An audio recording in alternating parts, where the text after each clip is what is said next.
बाबु याद छ आमाले सपिङ गरेर लिएर आएको छ। आमा यहाँ जुत्ता खोल्छु गाइज।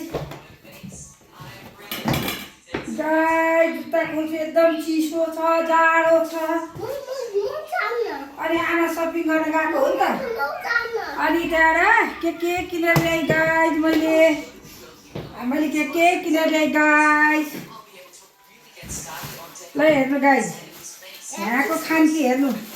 यो पाउरोटी, यो भेन्टा, के भन्छ भेन्टालाई? भेन्टा। अनि यो बच्चाहरूको स्याम्पू, यो स्याम्पू गाइज। अनि यो तीनटा स्याम्पू, तीनटा नातिलाई। अनि एकदम बेल्जियममा जाडो छ। अनि यो तीनटा के ल्यायो? यो तीनटा समिज मलाई ल्यायो। अनि त्यहाँबाट मेरो मनाइले हेल्प गर्दैछ। खै मेरो मनाइ हाई भन। हाई। आमाको युट्युब च्यानललाई सब्सक्राइब लाइक गरिदिनु होला, मन पराइदिनु होला। अनि धेरै सेयर गर्नु होला गाइज, धेरै सेयर गर्नु होला।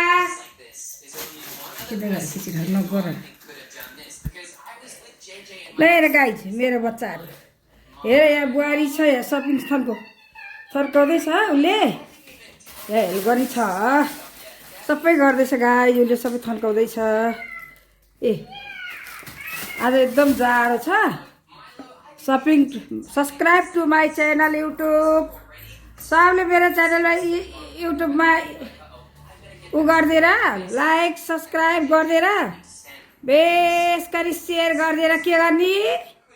म भोलिपर्सि बेल्जियमको घर नि होम टुर पनि दिउँला गाइज। हाम्रो बुढा आज यस्तै हो।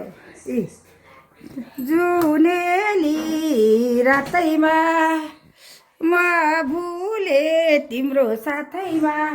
यति सामानको गाइज एकदम महँगो छ। यति सामानको 20 युरो 30 किलो होला हेर्नु बिल। यति सामानको 30 किलो।